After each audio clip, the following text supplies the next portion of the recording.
75ನೇ ಗಣರಾಜ್ಯೋತ್ಸವದ ಶುಭಾಶಯಗಳು. ಮಕ್ಕಳಿಗೋಸ್ಕರ ಈ ಉಪನ್ಯಾಸ ನೀಡಬೇಕಿತ್ತು, ಆದರೆ ಇಲ್ಲಿ ನೋಡಿದರೆ ಮಕ್ಕಳಿಗಿಂತ ಹೆಚ್ಚಿಗೆ ಪಾಲಕರು ಹಿರಿಯರು ಇದ್ದಾರೆ. ಹೀಗಾಗಿ ಆವಾಗಲಿಂದ ಇಲ್ಲಿ ಈ ಕಾರ್ಯಕ್ರಮದ ಸಂಘಟಕರು ಹೇಳ್ತಾ ಇದ್ದಾರೆ ಕಾರ್ಯಕ್ರಮದಲ್ಲಿ ಅಲ್ಪ ಬದಲಾವಣೆ ಅಂತ. ಹೀಗಾಗಿ ನಾನು ಒಂದು ಸ್ವಲ್ಪ ಉಪನ್ಯಾಸದಲ್ಲಿ ಅಲ್ಪ ಬದಲಾವಣೆ, ಮಕ್ಕಳಿಗೆ ಹೇಳೋದಕ್ಕಿಂತ ಜಾಸ್ತಿ ಇಲ್ಲಿ ದೊಡ್ಡವ್ರನ್ನೇ ಉದ್ದೇಶಿಸಿ ಒಂದೆರಡು ಮಾತಾಡೋಣ ಅಂತ. ಪರಿಚಯ ಮಾಡಿಕೊಟ್ರು. ನಂದು ನಿಮ್ಗೆ ಗೊತ್ತಿದೆ, ನಾನು ಸೇನೆಯಲ್ಲಿ ಕೆಲಸ ಮಾಡಿ ಬಂದವನು.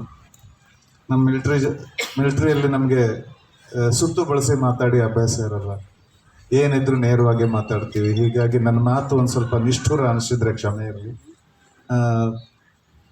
ಕೆಲವೊಂದು ಮಾತುಗಳು ನಿಮಗೆ ಅಹಿತಕರ ಅನ್ನಿಸ್ಬೋದು, ಆದರೂ ಸಹ ಆ ಪ್ರಶ್ನೆಗಳನ್ನು ಮುಂದಿಡೋದು ಯಾವತ್ತೂ ಬದುಕಲ್ಲಿ ಒಂದೊಂದು ಸತಿ ಬೇಕಾಗ್ತದೆ.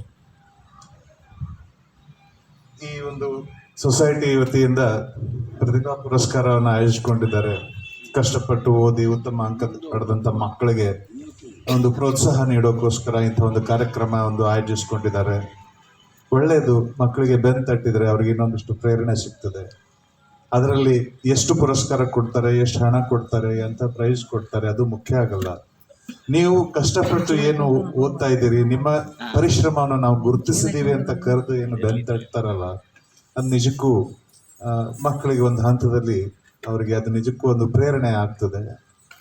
ಇಂಥ ಒಂದು ಉತ್ತಮ ಕಾರ್ಯವನ್ನು ಮುಂದುವರಿಸ್ಕೊಂಡು ಹೋಗಿ ಅಂತ ನಾನು ಸೊಸೈಟಿಗೆ ಕೇಳ್ಕೊಳ್ತೀನಿ. ಆದರೆ ಪಾಲಕರಿಗೆ ಒಂದು ಪ್ರಶ್ನೆ ಹಾಕ್ತಾ ಇದ್ದೀನಿ.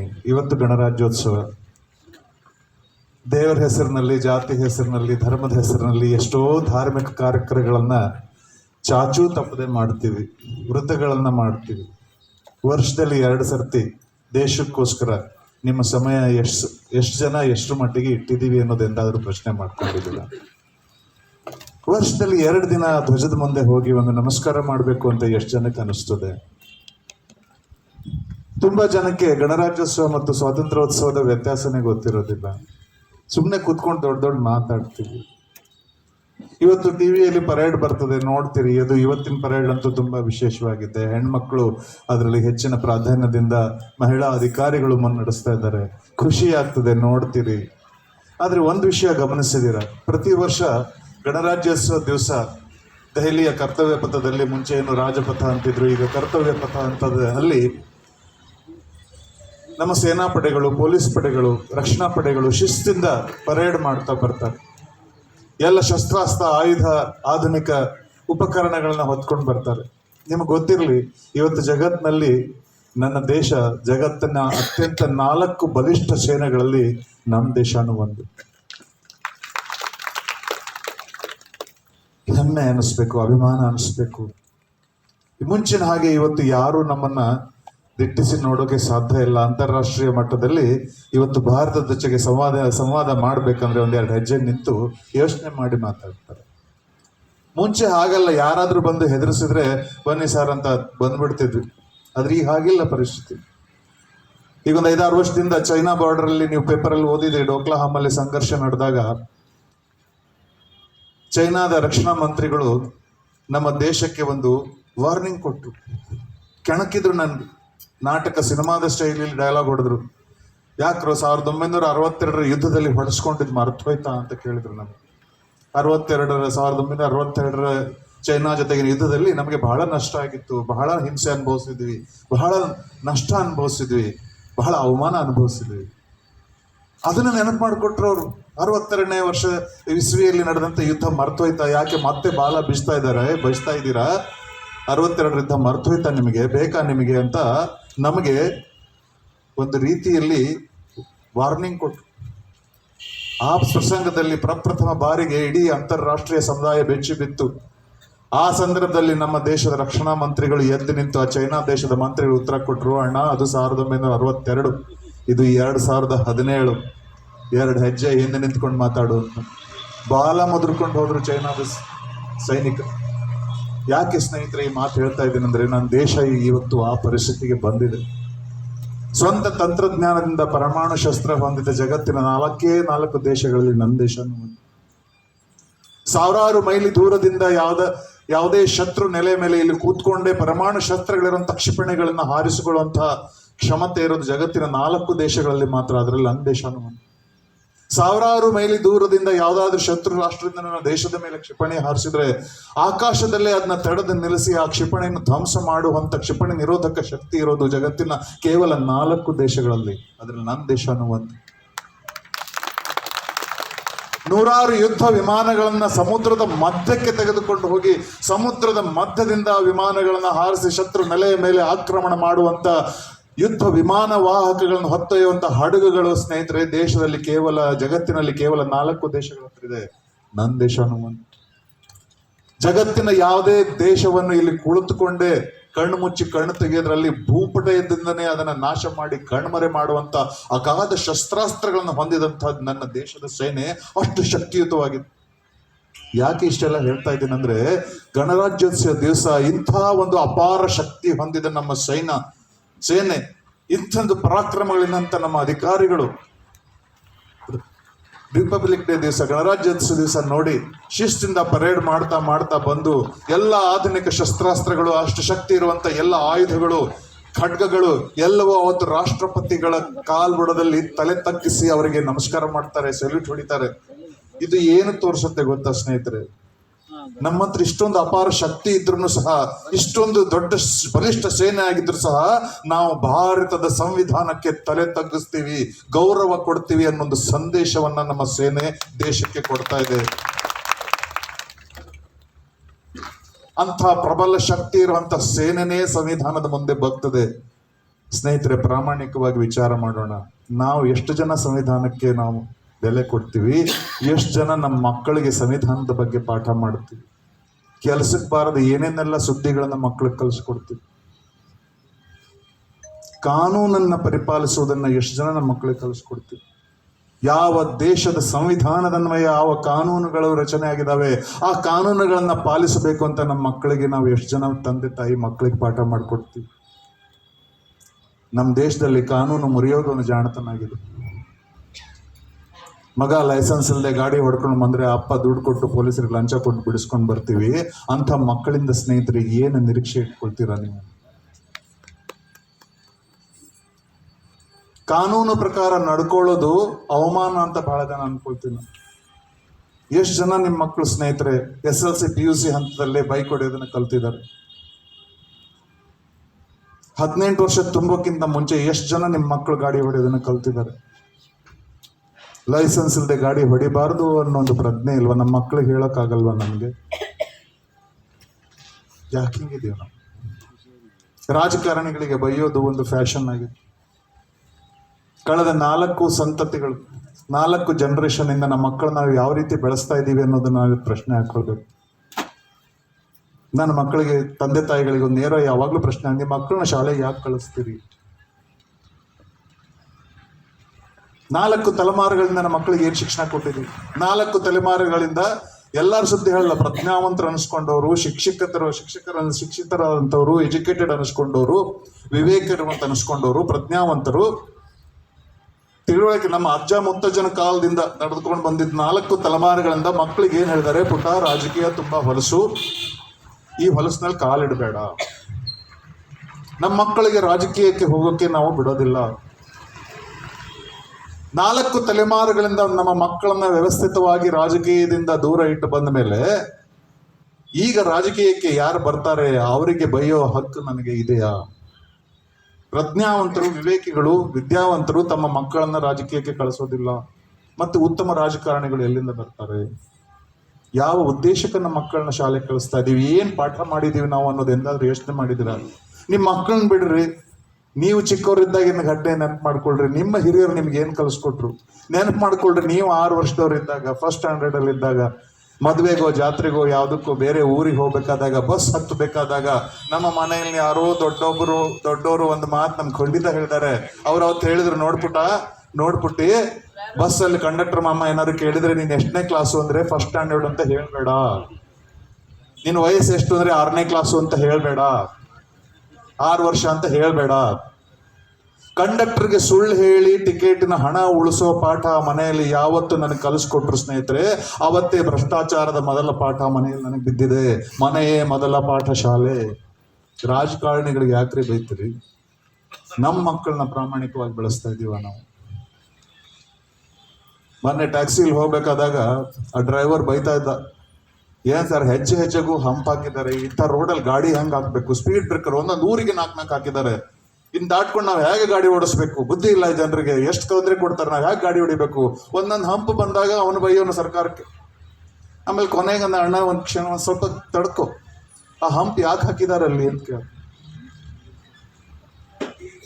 ಆ ರೋಡಲ್ಲಿ ಆ ಸ್ಪೀಡ್ ಬ್ರೇಕರ್ ಹಂಪ್ ಹಾಕೋಕ್ಕಿಂತ ಮುಂಚೆ ಬಹಳ ವರ್ಷದಿಂದ ಅಲ್ಲೊಂದು ಬೋರ್ಡ್ ಹಾಕಿದ್ರು, ನಿಧಾನಕ್ಕೆ ಚಲಿಸಿ, ಗೋ ಸ್ಲೋ, ಡ್ರೈವ್ ಸ್ಲೋ, ಮುಂದೆ ಶಾಲೆ ಇದೆ, ಮುಂದೆ ಊರಿದೆ, ಮುಂದೆ ಕವಲು ಹಾದಿಗಳಿದಾವೆ, ನಿಧಾನಕ್ಕೆ ಸಾಗರಿ ಅಂತ ಮುಂಚೆ ಒಂದು ಬೋರ್ಡ್ ಹಾಕಿದ್ರು. ಆ ಬೋರ್ಡ್ ಹಾಕಿದಾಗ ನೀನು ಅದನ್ನ ಒರೆಸ್ಕೊಂಡು ಗಾಡಿ ಹಂಗೆ ಬರ್ರಂತ ಬಿಟ್ಕೊಂಡು ಹೋದಿ, ಅವಾಗ ನೀನು ನಿಧಾನಕ್ಕೆ ಓಡಿಸ್ಲಿಲ್ಲ. ಈಗ ಹಂಪ್ ಹಾಕಿದ್ದಾರೆ, ಬಾಯಿ ಮುಚ್ಕೊಂಡು ಬ್ರೇಕ್ ಹಾಕೊಂಡು ದಾಟ್ಕೊಂಡು ಹೋಗಿ. ಈ ಹಂಪ್ ಹಾಕುವಂತ ಪರಿಸ್ಥಿತಿ ತಂದ್ಕೊಂಡವ್ರು ಯಾರು? ನೀನೆ. ಅವತ್ತು ಆ ಬೋರ್ಡ್ಗೆ ಬೆಲೆ ಕೊಟ್ಟಿದ್ರೆ ಇವತ್ತು ನಿನ್ಗೆ ಈ ಸಮಸ್ಯೆ ಬರ್ತಿರ್ಲಿಲ್ಲ. ಯಾಕೆ? ನಮ್ಮ ದೇಶದಲ್ಲಿ, ನಮ್ಮ ಸಮಾಜದಲ್ಲಿ ಕಾನೂನಿನ ಅನ್ವಯ ಕೆಲಸ ಮಾಡೋದು ಮೂರ್ಖತನ ಅಂತ ನಗುತ್ತಾರೆ.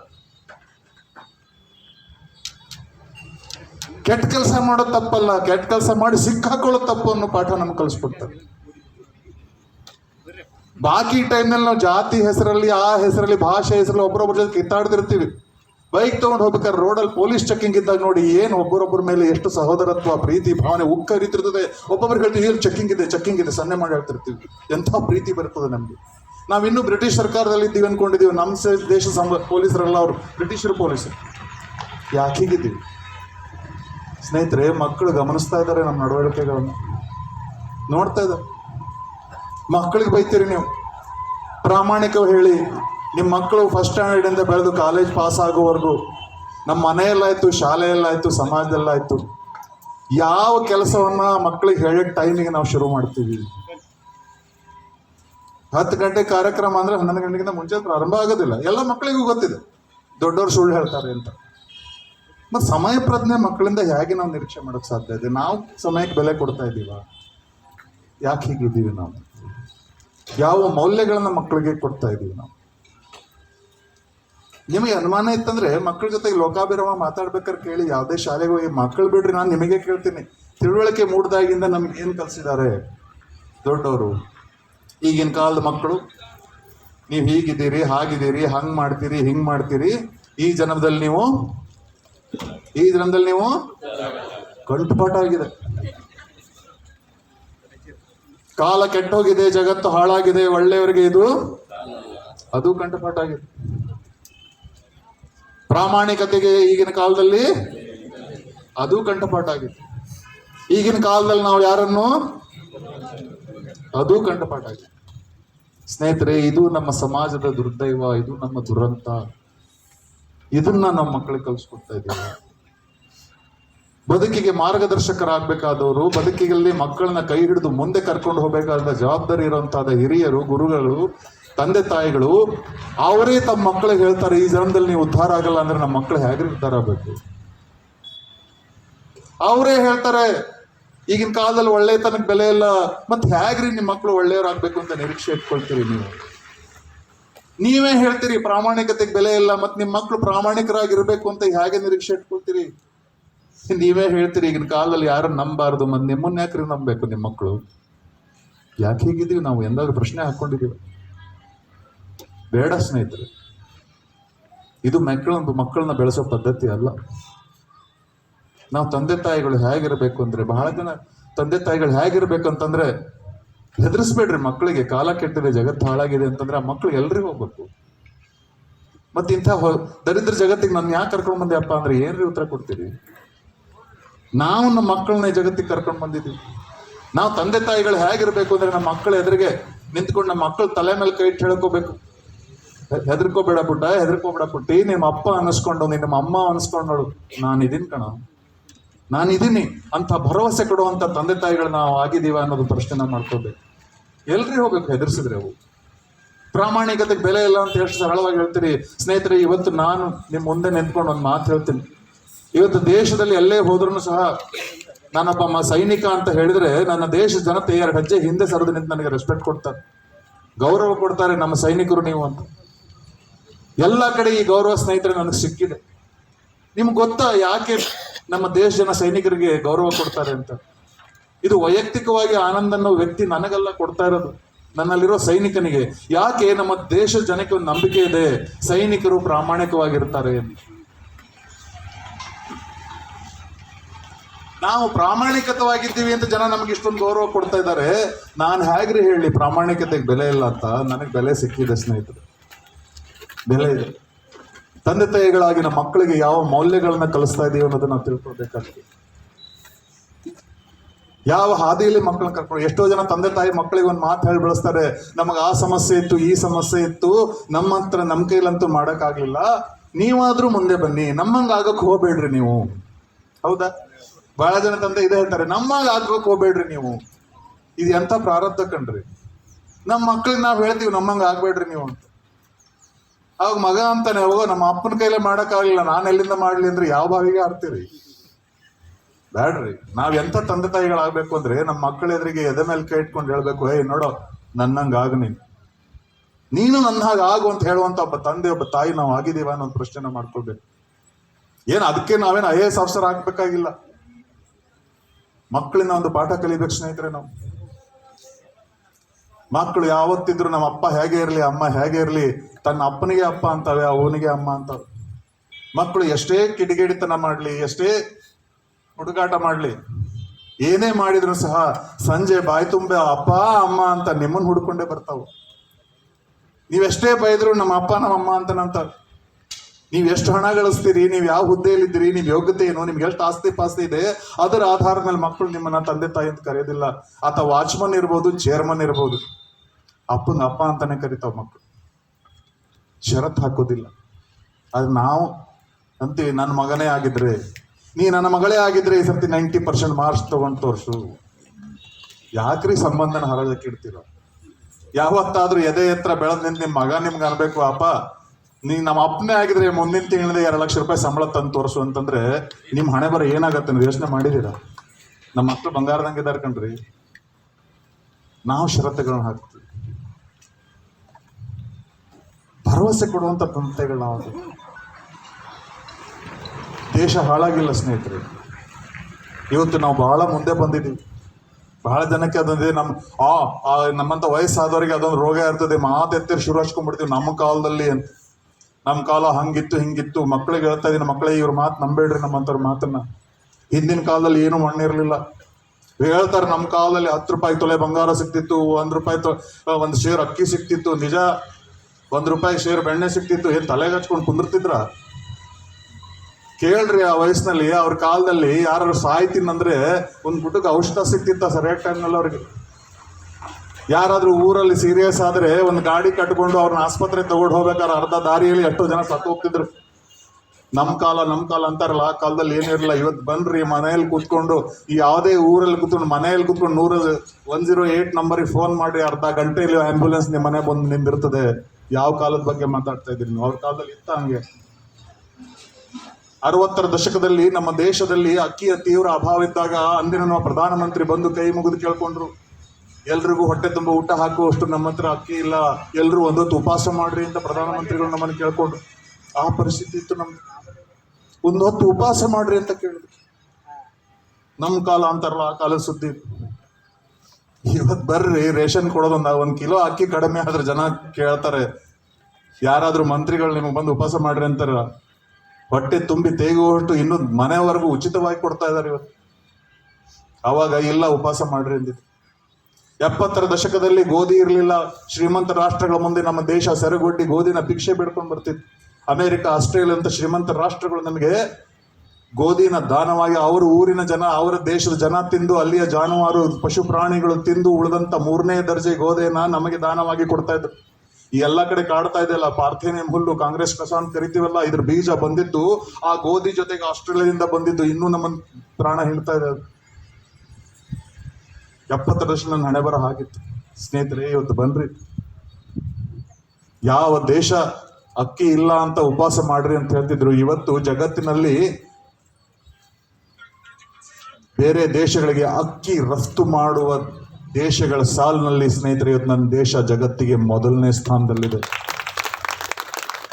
ಗೋಧಿನ ಇನ್ನೊಂದು ದೇಶದಿಂದ ಬೇಡ್ಕೊಂಡು ಬರ್ದಿದಂತೆ ನಮ್ಮ ರಾಷ್ಟ್ರ ಇವತ್ತು ಗೋಧಿ ಬೆಳೆಯೋದ್ರಲ್ಲಿ ಜಗತ್ತಿನಲ್ಲಿ 2ನೇ ಸ್ಥಾನದಲ್ಲಿದೆ. ಹತ್ತಿ, ಹಾಲು, ಹೈನುಗಾರಿಕೆ, ಬೇಳೆಕಾಳು ಎಲ್ಲದರಲ್ಲೂ ಜಗತ್ತಿನಲ್ಲೇ ಮುಂಚೂಣಿಯಲ್ಲಿದ್ದೀವಿ ನಾವು. ಇನ್ನೊಂದು ಕೆಲವೊಂದು ವರ್ಷದಲ್ಲಿ ನಮಗೆ ಬೇರೆ ದೇಶದಿಂದ ಯಾವ ಆಹಾರ ಧಾನ್ಯ ಬೇಕಿಲ್ಲ, ಬೇಳೆಕಾಳುಗಳನ್ನ ಎಲ್ಲ ನಾವು ಸ್ವಂತ ಬಲದಲ್ಲಿ ಬೆಳಕೊಳ್ಳುವಂತ ಒಂದು ಸಾಮರ್ಥ್ಯ ನಮಗೆ ಬರ್ತಾ ಇದೆ. ಇದು ಸುಮ್ಮನೆ ಆಗಿಲ್ಲ ಸ್ನೇಹಿತರೆ. ಬಹಳ ಜನ ಈಗಿನ ಕಾಲದಲ್ಲಿ ಮಕ್ಕಳಿಗೆ ಈ ಮಾತು ಹೇಳ್ತೀನಿ, ಅಹಂಕಾರದಿಂದ ಒಂದು ಮಾತು ಅಂದಿರ್ತಾರೆ, ನನ್ನ ಜೀವನ, ನನ್ನ ಲೈಫ್, ನನ್ನ ಬದುಕು, ನಾನು ಏನಾರ ಮಾಡ್ತೀನಿ, ನೀನ್ ಯಾವನ್ಲೇ ಕೇಳಕ್ಕೆ. ಬೇಡ ಕಂಡ್ರು, ಈ ಅಹಂಕಾರ ಬೇಡ. ಇವತ್ತು ನಮಗೇನು ಈ ಬದುಕು ಸಿಕ್ಕಿದೆ, ಸುಮ್ಮನೆ ಸಿಕ್ಕಿಲ್ಲ. ಎಷ್ಟೋ ಜನ ತಮ್ಮ ಪ್ರಾಣ ಕೊಟ್ಟಿದ್ದಾರೆ. ಒಬ್ಬ ಸೈನಿಕ ಅಧಿಕಾರಿಯಾಗಿ ನಾವು ಕರ್ತವ್ಯಕ್ಕೆ ಹಾಜರಾಗಬೇಕಾದಾಗ ಒಬ್ಬ ಸೈನಿಕನಿಗೆ ಒಂದು ಪ್ರತಿಜ್ಞೆಯನ್ನು ಬೋಧಿಸ್ತಾರೆ. ಸೈನಿಕ ತರಬೇತಿ ಮುಗಿಸ್ಕೊಂಡು ಸೈನ್ಯದಲ್ಲಿ ಕಾಲಿಡಬೇಕಾದಾಗ ಆತನಿಗೊಂದು ಪ್ರತಿಜ್ಞಾ ವಿಧಿ ಬೋಧಿಸ್ತಾರೆ. ಆತ ಶಿಸ್ತಾಗಿ ಯೂನಿಫಾರ್ಮ್ ಹಾಕೊಂಡು ನಿಂತಿರ್ತಾನೆ. ಅವನ ಎದುರಿಗೆ ಒಬ್ಬ ವ್ಯಕ್ತಿ ಒಂದು ತ್ರಿವರ್ಣ ಧ್ವಜವನ್ನು ಹಿಡ್ಕೊಂಡು ಬರ್ತಾರೆ. ಅವ್ರ ಹಿಂದೆ ಬೇರೆ ಬೇರೆ ಧರ್ಮ ಗುರುಗಳು ಬೇರೆ ಬೇರೆ ಧರ್ಮ ಗ್ರಂಥಗಳನ್ನ ಹಿಡ್ಕೊಂಡು ಬರ್ತಾರೆ. ಅದ್ರ ಹಿಂದೆ ಮತ್ತೊಬ್ಬ ವ್ಯಕ್ತಿ ಒಂದು ತಟ್ಟೆಯಲ್ಲಿ ಉಪ್ಪು ಹಿಡ್ಕೊಂಡು ಬರ್ತಾರೆ. 17-18 ವರ್ಷದ ಇನ್ನೂ ತಿಳುವಳಿಕೆ ಮೂಡದ, ಬದುಕು ಕಾಣದ ಸಣ್ಣ ಹುಡುಗ ಸ್ನೇಹಿತರೆ ಅವತ್ತು ತನ್ನ ದೇಶದ ತ್ರಿವರ್ಣ ಧ್ವಜದ ಕೆಳಗಡೆ ನಿಂತ್ಕೊಂಡು ಒಂದು ಪ್ರತಿಜ್ಞೆ ಮಾಡ್ತಾನೆ. ತನ್ನ ಧರ್ಮದ ಗ್ರಂಥದ ಮೇಲೆ ಕೈ ಇಟ್ಟು ಒಂದು ಪ್ರತಿಜ್ಞೆ ಮಾಡ್ತಾನೆ. ಒಂದು ಕೈಯಲ್ಲಿ ಒಂದು ಚಿಟಿಕೆ ಉಪ್ಪು ಹಿಡ್ಕೊಂಡು ಆ ಹುಡುಗ ಒಂದು ಪ್ರತಿಜ್ಞೆ ಮಾಡ್ತಾನೆ. ಉಪ್ಪು ಯಾಕೆ ಬಂತು ಇಲ್ಲಿ? ನಮ್ಮ ಪರಂಪರೆಯಲ್ಲಿ ಉಪ್ಪಿಗೆ ವಿಶಿಷ್ಟ ಸ್ಥಾನ ಇದೆ. ಉಪ್ಪು ನಿಷ್ಠೆಯ ಸಂಕೇತ. ಉಪ್ಪು ತಿಂದ ಮನೆಗೆ ದ್ರೋಹ ಬಗೆಬಾರದು. ಯಾವ ಸಮಾಜದ ಉಪ್ಪು ತಿಂದಿದ್ದೀನಿ, ಯಾವ ರಾಷ್ಟ್ರದ ಉಪ್ಪು ತಿಂದಿನಿ, ಆ ಉಪ್ಪನ್ನ ಚಿಟಿಕೆಯಲ್ಲಿ ಹಿಡ್ಕೊಂಡು ಅವ್ರ ಸೈನಿಕ ಒಂದು ಪ್ರತಿಜ್ಞೆ ಮಾಡ್ತಾನೆ. ಜೀವನ ಪರ್ಯಂತ ನಾನು ಭಾರತದ ಸಂವಿಧಾನಕ್ಕೆ ನಿಷ್ಠೆಯಿಂದ ಇರ್ತೇನೆ. ಜೀವನ ಪರ್ಯಂತ ಭಾರತದ ರಾಷ್ಟ್ರಪತಿಗಳು ಮತ್ತು ಅವರು ನಿಯುಕ್ತಿಗೊಳಿಸುವ ಯಾವುದೇ ಅಧಿಕಾರಿಗಳು ನೀಡುವ ಯಾವುದೇ ಆದೇಶವನ್ನ ಸಂತೋಷದಿಂದ ಪಾಲಿಸ್ತೇನೆ. ಕರ್ತವ್ಯದ ಮೇರೆಗೆ ನನಗೆ ಎಲ್ಲಿಗೂ ಕಳಿಸಿದ್ರು ಸಹ, ಭೂಮಾರ್ಗವಾಗಿ, ವಾಯುಮಾರ್ಗವಾಗಿ, ಜಲಮಾರ್ಗವಾಗಿ ಎಲ್ಲಿಗೂ ಕಳಿಸಿದ್ರು ಸಹ ಸಂತೋಷದಿಂದ ಹೋಗ್ತೇನೆ. ಚಾಹೆ ಇಸ್ಮೆ ಮೇರಾ ಜೀವನ್ ಬಿ ಬಲಿದಾನ್ ಕರ್ನಾ ಪಡೆ. ನನ್ನ ಪ್ರಾಣ ಕೊಡೋ ಪರಿಸ್ಥಿತಿ ಬಂದ್ರೂ ಸಹ ಕೊಟ್ಟ ನಾನು ಆದೇಶವನ್ನು ಎಲ್ಲ ಶಿರಸಾವಹಿಸಿ ಪಾಲಿಸ್ತೇನೆ ಅಂತ ಅವತ್ತು ಸೈನಿಕ ಪ್ರತಿಜ್ಞೆ ಮಾಡ್ತಾನೆ ಸ್ನೇಹಿತರೆ. ಅವತ್ತು ಆ ಮಾಡಿದ ಪ್ರತಿಜ್ಞೆ ಕಾರಣ ಇವತ್ತು ನಗನಗತ ಗುಂಡೆಟ್ ತಿಂತಾನೆ ಅಂತ. ಯಾಕೆ ಒಂದು ಪ್ರತಿಜ್ಞೆ ಮಾಡಿದಾನೆ? ನನ್ನ ದೇಶ ಮೊದಲು, ನೇಷನ್ ಫಸ್ಟ್. ನಮಗೆ ಹೇಳ್ತಾರೆ ದೇಶದ ಗೌರವ, ದೇಶದ ಘನತೆ, ದೇಶದ ರಕ್ಷಣೆ ಯಾವತ್ತೂ ನಿನ್ನ ಬದುಕಲ್ಲಿ ಮೊದಲನೇ ಸ್ಥಾನದಲ್ಲಿ ಇರ್ತದೆ. ನಿನ್ನ ಸಂಗಾತಿಗಳ ಯೋಗಕ್ಷೇಮ 2ನೇ ಸ್ಥಾನದಲ್ಲಿ ಬರ್ತದೆ. ನಿನ್ನ ಸ್ವಂತ ಹಿತಾಸಕ್ತಿಗಳು ಯಾವತ್ತಿಗೂ ಕೊನೆ ಸ್ಥಾನದಲ್ಲಿ ಬರಬೇಕು ಅಂತ ಪ್ರತಿಜ್ಞೆ ತೆಗೆದುಕೊಂಡು ಎಷ್ಟೋ ಜನ ಸ್ನೇಹಿತರೆ ತಮ್ಮ ಬದುಕನ್ನು ಧಾರೆ ಕೊಟ್ಟರು. ಅದಕ್ಕೆ ನಾವು ಇಲ್ಲ ಆರಾಮಾಗಿ ಕೂತ್ಕೊಂಡಿದ್ದೀವಿ. ನನ್ನ ಲೈಫ್ ನಾನು ಏನಾರು ಮಾಡ್ಕೊಳ್ತೀನಿ, ಅಹಂಕಾರ ಬೇಡ. ಈ ಬದುಕು ಸುಮ್ಮನೆ ಸಿಕ್ಕಿಲ್ಲ ನನಗೆ. ಇದರಿಂದ ಎಷ್ಟೋ ಜನ ಪ್ರಾಣ ಕೊಟ್ಟಿದ್ದಾರೆ. ಒಬ್ಬ ಸೈನಿಕನಾಗಿ ಸೈನಿಕರ ಬಗ್ಗೆ ಮಾತಾಡ್ತೀನಿ ಅಂದ್ರೆ ಕೇವಲ ಸೈನಿಕರಷ್ಟೇ ದೇಶ ಕಟ್ಟಿದ್ದಾರೆ ಅಂತಲ್ಲ. ರಾಷ್ಟ್ರ ಪ್ರೇಮ, ದೇಶಭಕ್ತಿ ಅಂತಂದ್ರೆ ಒಂದು ಬಂದೂಕ್ ಹಿಡ್ಕೊಂಡು ಯೂನಿಫಾರ್ಮ್ ಹಾಕೊಂಡು ಗಡಿಯಲ್ಲಿ ನಿಂತ್ಕೊಂಡ್ರೆ ಅಷ್ಟೇ ರಾಷ್ಟ್ರ ಪ್ರೇಮ ಆಗೋದಿಲ್ಲ. ತನಗೆ ವಹಿಸಿಕೊಟ್ಟ ಕೆಲಸವನ್ನ ಪ್ರಾಮಾಣಿಕತೆಯಿಂದ ಮಾಡುವ ಪ್ರತಿಯೊಬ್ಬ ವ್ಯಕ್ತಿಯು ದೇಶ ಸೇವೆ ಮಾಡ್ತಾರೆ. ಅವರ ಋಣ ಇದೆ ನಮ್ಗೆ. ಎಷ್ಟೋ ಜನ ಕೇವಲ ಸೈನಿಕರಷ್ಟಲ್ಲ, ಎಷ್ಟೋ ಜನ ರೈತರು, ವಿಜ್ಞಾನಿಗಳು, ವೈದ್ಯರು, ಇಂಜಿನಿಯರ್ಗಳು, ತಂತ್ರಜ್ಞರು, ವ್ಯವಹಾರಸ್ಥರು, ವ್ಯಾಪಾರಿಗಳು, ಸಮಾಜ ಸೇವಕರು, ಶಿಕ್ಷಕರು, ಕಾರ್ಮಿಕರು, ರಾಜಕಾರಣಿಗಳು, ಎಷ್ಟೋ ಜನ ಬದುಕನ್ನ ಧಾರೆ ಎರ್ಕೊಟ್ಟಿದ್ದೀವಿ ಸ್ನೇಹಿತರೆ. ಇವತ್ತು ಈ ಬದುಕನ್ನು ನಾವು ಕಂಡಿದ್ದೀವಿ. ಸ್ವಾತಂತ್ರ್ಯ ಸುಮ್ಮನೆ ಸಿಕ್ಕಿಲ್ಲ. Freedom is not free. ಪುಕ್ಷಟ್ಟೆ ಸಿಕ್ಕಿಲ್ಲ. ಇದು ನಮ್ಗೆ ಆ ಋಣ ಇರ್ಬೇಕು.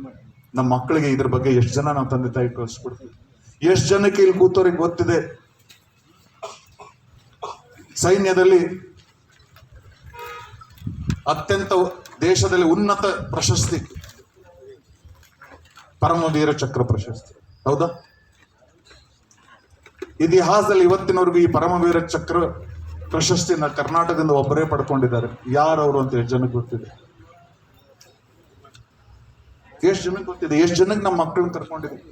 ನಮ್ಮ ಮಕ್ಕಳಿಗೆ ಎಲ್ಲೆಲ್ಲೋ ಟೂರ್ ಕರ್ಕೊಂಡು ಹೋಗ್ತೀವಿ. ಗೋವಾ ಕರ್ಕೊಂಡು ಹೋಗ್ತೀವಿ, ಬೀಚ್ ಕರ್ಕೊಂಡು ಹೋಗ್ತೀವಿ, ಮಂಗಳೂರು, ಉಡುಪಿ ಕರ್ಕೊಂಡು ಹೋಗ್ತೀವಿ. ಕಾರವಾರದ ರವೀಂದ್ರನಾಥ್ ಟ್ಯಾಗೂರ್ ಬೀಚ್ ನಲ್ಲಿ ಆ ವ್ಯಕ್ತಿಯ ಒಂದು ಮೂರ್ತಿ ಇದೆ. ಎಷ್ಟು ಜನ ತಂದೆ ತಾಯಿ ನಮ್ಮ ಮಕ್ಕಳನ್ನ ಕರ್ಕೊಂಡು ಹೋಗಿ ಆ ಮೂರ್ತಿ ಎದುರು ನಿಲ್ಲಿಸಿ ಇವತ್ತು ನಮ್ಮ ಜೀವಂತವಾಗಿರ್ಲಿಕ್ಕೆ ಕಾರಣ ಇಂಥವ್ರೇ ಕಾಣೋ ಅಂತ ಎಷ್ಟು ಜನ ನಮ್ಮ ಮಕ್ಳಿಗೆ ಕಳ್ಸಿಕೊಟ್ಟಿದ್ದೀರಿ. ಇವ ಸ್ನೇಹಿತರೆ, ಮನೆ ನಿಮ್ಮ ಮಕ್ಳಿಗೆ ಕೇಳ್ರಿ, ನಿಮ್ಮ ಮಕ್ಳಿಗೆ ಎಲ್ಲಾ ಸುದ್ದಿ ಗೊತ್ತಿದೆ. ಇವ್ ಸಚಿನ್ ತೆಂಡೂಲ್ಕರ್ ಮಕ್ಕಳ ಹೆಸರು ಗೊತ್ತಿದೆ ಅವ್ರಿಗೆ, ಧೋನಿ ಹೆಂಡತಿ ಗೊತ್ತಿದೆ, ವಿರಾಟ್ ಕೊಹ್ಲಿ ಹೆಂಡತಿ ಯಾರು ಅನ್ನೋದು ಗೊತ್ತಿದೆ, ಯಶ್ನ ಹೆಂಡತಿ ಯಾರು ಅನ್ನೋದು ಗೊತ್ತಿದೆ, ದರ್ಶನ್ ಹೆಂಡತಿ ಯಾರು, ಆ ವಿಜಯಲಕ್ಷ್ಮಿ ಯಾವ ಹುಡುಗಿ ಮೇಲೆ ಕೇಸ್ ಹಾಕಿದ್ದಾಳೆ ಅದು ಗೊತ್ತಿದೆ ಅವ್ರಿಗೆ.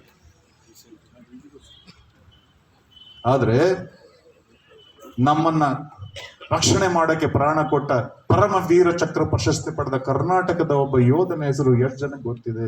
ಎಷ್ಟು ಜನ ತಂದೆ ತಾಯಿ ನಮ್ಮ ಮಕ್ಕಳಿಗೆ ಅಂತ ವ್ಯಕ್ತಿಗಳ ಪರಿಚಯ ಮಾಡಿಕೊಟ್ಟಿದ್ವಿ? ಇದು ನಮ್ಮ ಜವಾಬ್ದಾರಿ. ನೀವೇನ್ ಅನ್ಕೊಂಡಿದ್ದೀರಾ ಪಾಕಿಸ್ತಾನದಲ್ಲಿ ಇದ್ದವ್ರು ಬಂದು ಈ ಪಾಠ ನಮ್ಮ ಮಕ್ಕಳು ಮಾಡ್ಕೊಡ್ತಾರ? ಅದನ್ನೆಲ್ಲ ಸರ್ಕಾರ ಪಠ್ಯಪುಸ್ತಕದಲ್ಲೇ ತರಬೇಕಾ? ನಮ್ಮ ಜವಾಬ್ದಾರಿ ಏನಿಲ್ವಾ? ಮತ್ತೆ ನಮ್ಮ ಮಕ್ಕಳು ಇದನ್ನೆಲ್ಲ ಆದರ್ಶ ಹೆಂಗೆ ಕಲಿಬೇಕು? ಯಾಕೆ ಕಲಿಸ್ತಾ ಇದ್ರಿ ಶಾಲೆಗೆ? ಅದಕ್ಕೆ ಕೇವಲ ವಿದ್ಯಾಭ್ಯಾಸ ಪಡೆದು ಅಂಕ ಪಡೆದ್ರಿಂದ ಬದುಕು ಕಟ್ಕೊಂಡಂಗ ಆಗಲ್ಲ. ಪುಸ್ತಕದಿ ದೊರೆತರಿವು ಮಸ್ತಕದಿ ತಳದ ಮಣಿಯಂತೆ, ಚಿತ್ತದಳು ಮೂಡಿದರಿವು ತರುತಳದ ಪುಷ್ಪ. ಏನ್ ಹಂಗಂದ್ರೆ ಬಹಳ ಜನ ಅಂತಾರೆ, ಸರ್ ನಾವು ಕನ್ನಡ ಮೀಡಿಯಮು, ನಮ್ಗೆ ಇಂಗ್ಲಿಷ್ ಬರಲ್ಲ. ಇಂಗ್ಲಿಷ್ ಮನೆ ಹಾಳಾಗೋಲಿ ಕಣ್ರಿ. ಎಷ್ಟು ಜನಕ್ಕೆ ನಮ್ಗೆ ಕನ್ನಡ ಬರ್ತದೆ? ಮನಸ್ಸಿನಲ್ಲಿ ಮೂಡೋ ಭಾವನೆಗಳಿಗೆ ಸೂಕ್ತವಾದ ಶಬ್ದಗಳನ್ನ ಹುಡುಕಿ ಯಾವ ವ್ಯಕ್ತಿಗೆ ಯಾವ ಸಂದೇಶ ಕೊಡಬೇಕಾಗಿದೆ ಆ ವ್ಯಕ್ತಿ ಆ ಸಂದೇಶವನ್ನು ಅರ್ಥ ಮಾಡ್ಕೊಳ್ಳೋ ರೀತಿ ನೇರವಾಗಿ ಸ್ಪಷ್ಟವಾಗಿ ತಡವರಿಸಲಾರದೆ ಮಾತೃ ಭಾಷೆಯಲ್ಲಿ ಮಾತಾಡೋದನ್ನ ಎಷ್ಟು ಜನ ಕಲ್ತಿದ್ದೀವಿ, ಎಷ್ಟು ಜನ ಮಕ್ಕಳಿಗೆ ಕಲಿಸ್ಕೊಡ್ತೀವಿ. ಏನ್ ದೊಡ್ಡ ದೊಡ್ಡ ವಿಚಾರನೇ ಮಾಡ್ಬೇಕಾಗಿಲ್ಲ, ಸಣ್ಣದ್ರಿಂದಾನೆ ಮಾತೃಭಾಷೆ. ಕೇವಲ ಪುಸ್ತಕ ಓದಿ ಅಂಕಗಳನ್ನ ಗಳಿಸೋದ್ರಿಂದ ಹೇಗೆ? ಪುಸ್ತಕದ ದೊರೆತರಿವು ಮಸ್ತಕದ ತಳೆದ ಮಹಾರಾಜನ ಕಿರೀಟದಲ್ಲಿ ಪಳಪಳ ಹೊಳೆಯುವ ವಜ್ರ ಮಣಿ ಇದ್ದಾಗೆ. ದೂರಿಂದ ನೋಡಿ ಅದನ್ನ ಸಂತೋಷ ಪಡ್ಬೋದು. ಆ ವಜ್ರ ಮುಟ್ಟಕ್ಕೆ ಹೋದ್ರೆ ಕೆನೆ ಹೊಡಿತಾರೆ. ಹತ್ರಗಳ ನೋಡಕ್ಕಷ್ಟೇ ಚಂದ. ಹಾಗೆ ನಾವು ಡಿಗ್ರಿಗಳನ್ನು ತಗೊಳ್ಳೋದು ಹೆಸರು ಮುಂದೆ ಹಚ್ಕೊಳ್ಳೋದು ಚಂದ ಅಷ್ಟೇ. ಗೊತ್ತಿರಲಿ ಸ್ನೇಹಿತರೆ, ಡಬಲ್ PhD ಆದವ್ರು ನೋಡಿದೀನಿ. ಅವ್ರ ವರ್ತನೆ ಹೇಗಿರುತ್ತೆ ಅಂದ್ರೆ ಅವ್ರನ್ನ ವಿದ್ಯಾವಂತರು ಅಂತ ಕರಿಬೇಕು ಅಂದ್ರೆ ನಾಚಿಕೆ ಬರೋವಾಗ ನಡ್ಕೊತಿರ್ತಾರೆ. ಇನ್ ಕೆಲವ್ರು ಇರ್ತಾರೆ ಕಣ್ರಿ, ಹೆಚ್ಚಿಗೆ ಕಲ್ತಿರೋದಿಲ್ಲ, ಆದ್ರೆ ಅವ್ರ ನಡತೆ ಹೇಗಿರುತ್ತೆ ಅಂದ್ರೆ ಅವ್ರ ಮಾತು ಕೇಳಿದ್ರೆ ಅವ್ರ ಪಾದಕ್ಕೆ ನಮಸ್ಕಾರ ಮಾಡ್ಬೇಕು ಅನಿಸ್ತು.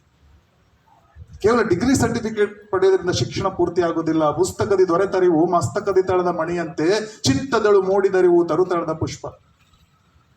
ಒಳಗಡೆಯಿಂದ ಏನು ಜ್ಞಾನ ಹುಟ್ಟಿ ಬರ್ತದೆ, ಚಿತ್ತದಳು ಮೂಡಿದರು ಅದು ತರುತಳದ ಪುಷ್ಪ. ಒಂದು ಗಿಡದಲ್ಲಿ ಮಗ್ಗು ಹುಟ್ಟಿ ಅರಳಿದಾಗ ಆ ಸುಂದರ ಹೂವಿನ ಸೌಂದರ್ಯ ನೋಡಿ ಖುಷಿ ಪಡ್ಬೋದು, ಹೂವನ್ನ ಕಿತ್ತಿ ಮುಡ್ಕೊಳ್ಬಹುದು, ಬಂದಂತ ಅತಿಥಿಯ ಭಾಗತರಿಗೆ ಹೂ ಕೊಟ್ಟು ಸತ್ಕರಿಸಬಹುದು, ಸ್ವಾಗತ ಮಾಡ್ಬೋದು.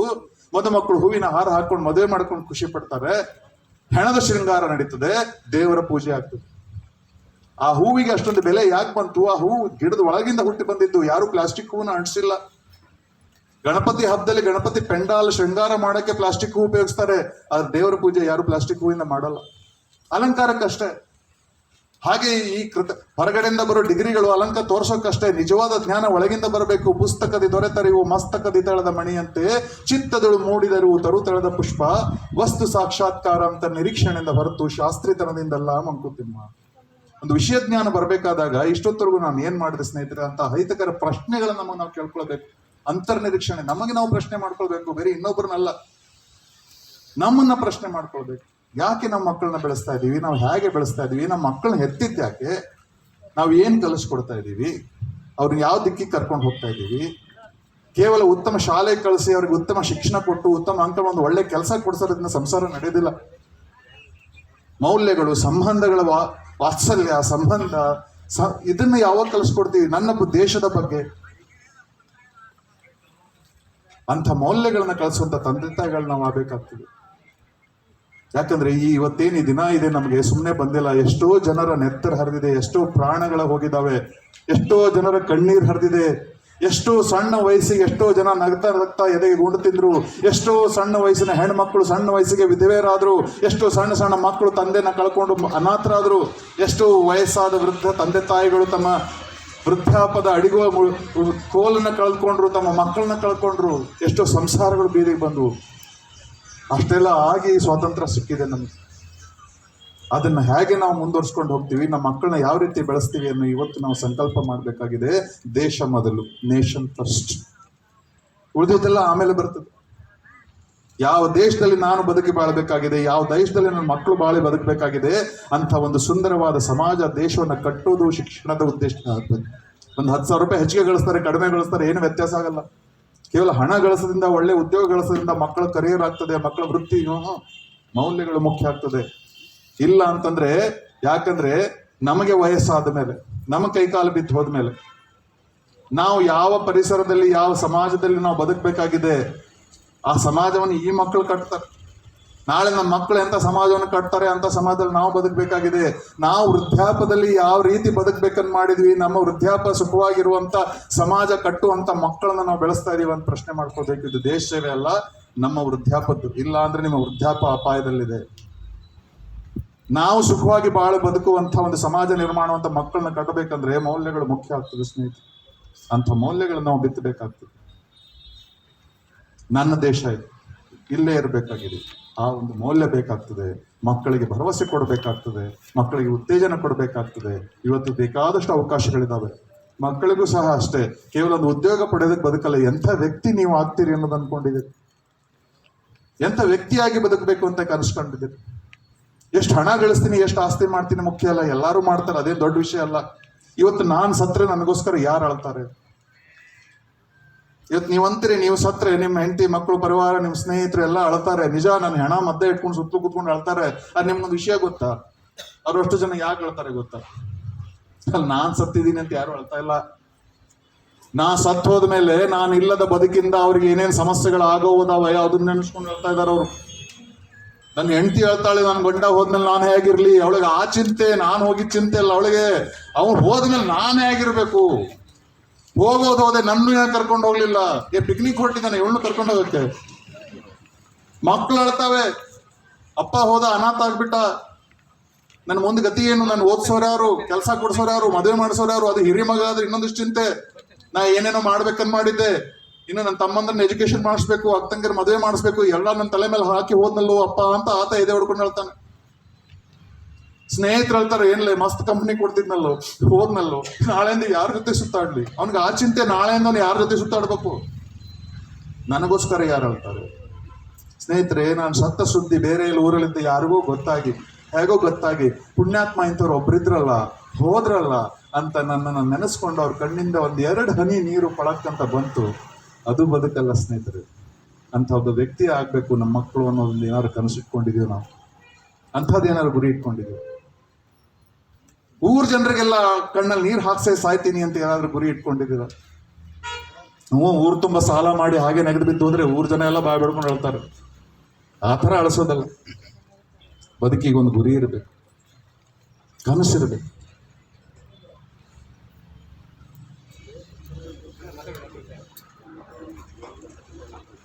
ಒಂದು ಘಟನೆ ನಡೀತದೆ ಬಹಳ ವರ್ಷದಿಂದ ಅಮೆರಿಕದಲ್ಲಿ. ಗುರಿ ಇರಬೇಕು, ಮುಂದೆ ಗುರಿ, ಹಿಂದೆ ಗುರಿ ಇರಬೇಕು. ಯಾವತ್ತ ಬೆಂಕಿ ಹತ್ತದಲ್ಲ, ನಿಮ್ಮನ್ನು ಯಾರು ತಡೆಯಕ್ಕೆ ಸಾಧ್ಯ ಇಲ್ಲ, ಎಲ್ಲ ಸರಿ ಹೋಗ್ತದೆ. ಅಂತ ವ್ಯಕ್ತಿ ನಾನು ಆಗ್ಬೇಕು, ಒಂದು ಕಿಚ್ಚಿರಬೇಕು. ತಂದೆ ತಾಯಿಗಳಾಗಿ ಅಂತ ಮೌಲ್ಯಗಳನ್ನು ನಾವು ಬಿತ್ತಬೇಕಾಗ್ತದೆ. ನೆನಪಿರ್ಲಿ ತಂದೆ ತಾಯಿಗಳಿಗೆ, ನಿಮ್ಮ ಮಕ್ಕಳು ಯಾವ ಸಮಾಜ ಕಟ್ತಾರೆ ಆ ಸಮಾಜದಲ್ಲಿ ನಾಳೆ ನೀವು ಬದುಕಬೇಕಾಗಿದೆ. ನೀವೆಂತ ಸಮಾಜದಲ್ಲಿ ಬದುಕಬೇಕು ಅಂತ ಇಷ್ಟಪಡ್ತೀರಿ ಅಂತ ಸಮಾಜ ಕಟ್ಟವನ್ನ ಮಕ್ಕಳನ್ನ ಬೆಳೆಸಬೇಕಾಗಿದ್ದು ನಮ್ಮ ಜವಾಬ್ದಾರಿ. ಇದು ಸರ್ಕಾರ ಮಾಡೋ ಕೆಲಸ ಅಲ್ಲ, ಇದು ನಾವು ಮಾಡಬೇಕು. ಹೀಗಾಗಿ ನಮ್ಮ ಮಕ್ಕಳಿಗೆ ಯಾವ ಮೌಲ್ಯಗಳನ್ನು ಕೊಡ್ತಾ ಎಚ್ಚರ ಇರಲಿ. ಮಕ್ಕಳಿಗೆ ಆ ಕಿಚ್ಚನ್ನು ಹುಟ್ಟಬೇಕಾಗ್ತದೆ. ಕೇವಲ ಅಂಕ ಪಡೆದು ಸರ್ಟಿಫಿಕೇಟ್ ತಗೊಳ್ಳೋದು ಅಷ್ಟೇ ಅಲ್ಲ, ಎಂಥ ವ್ಯಕ್ತಿಯಾಗಿ ನಾವು ಬೆಳೀತಾ ಇದೀವಿ ಅಂತಕ್ಕಾಗ್ತದೆ. ನನ್ನ ದೇಶ ಇವತ್ತು ಸಾಕಷ್ಟು ಮುಂದೆ ಸಾಗಿ ಬಂದಿದೆ, ಹೆಮ್ಮೆ ಪಡುವಂತ ಒಂದು ಸ್ಥಾನದಲ್ಲಿದ್ದೀವಿ. ನಮ್ಮ ಮಕ್ಕಳು ಅದನ್ನ ಇನ್ನ ಮುಂದೆ ತಗೊಂಡು ಹೋಗ್ಬೇಕಾಗ್ತದೆ. ಯಾವತ್ತಿಗೂ ಎಲ್ಲೇ ಹೋದ್ರು ನೀವಂತೀರಿ, ಏನ್ ಸರ್ ನೀವು ಬರೀ ಒಳ್ಳೊಳ್ಳೆ ಸುದ್ದಿಗಳನ್ನ ಹೇಳ್ತೀರಿ, ನಮ್ಮ ದೇಶದಲ್ಲಿ ಆ ಸಮಸ್ಯೆ ಇದೆ, ಈ ಸಮಸ್ಯೆ ಇದೆ. ಈ ಸಮಸ್ಯೆಗಳ ಹೊರತಾಗಿನೂ ಸಹ ಇವತ್ತು ನನ್ನ ದೇಶ ತುಂಬಾ ಮುಂದೆ ಬಂದಿದೆ. ನಾನು ಹೇಳಿ ಕೇಳಿ ಮಿಲಿಟರಿ ಅವನ್ನೇ, ನೀವೇನು ಹೇಳಿದ್ರು ನಾನು ನಂಬೋದಿಲ್ಲ. ನನಗೆ ಕೆಳಗೆ ಬೀಳಿಸಿ ಉರುಳಾಡಿಸಿ ತುಳಿದಿರು ಕೂಡ ಮತ್ತೆ ಸರಿ ಪಡ್ಕೊಂಡು ಎದ್ದು ನಿಂತು ಎದೆ ಕುಸ್ಕೊಂಡು ಎದೆ ಮೇಲೆ ಕೈ ಇಟ್ಕೊಂಡು ಒಂದೇ ಮಾತು ಯಾವತ್ತು ಹೇಳ್ತಿರ್ತೀನಿ ಸ್ನೇಹಿತರೆ, ಸಾರೆ ಜಹಾಂ ಸೆ ಅಚ್ಚಾ ಹಿಂದೂಸ್ತಾನ್ ಹಮಾರ. ನನ್ನ ದೇಶ ಇದೆಲ್ಲ ಯಾವತ್ತು ಮುಂದೆ ಇರ್ತದೆ. ಅಂಥ ಮಕ್ಕಳು ನಮ್ಮ ದೇಶದಲ್ಲಿದ್ದಾರೆ, ಭವ್ಯ ಭವಿಷ್ಯ ನಮಗಿದೆ. ಅದ್ರ ಮೇಲೆ ಭರವಸೆ ಇಡೋಣ. ಎಲ್ರಿಗೂ ಒಳ್ಳೇದಾಗ್ಲಿ. ಜೈ ಹಿಂದ್.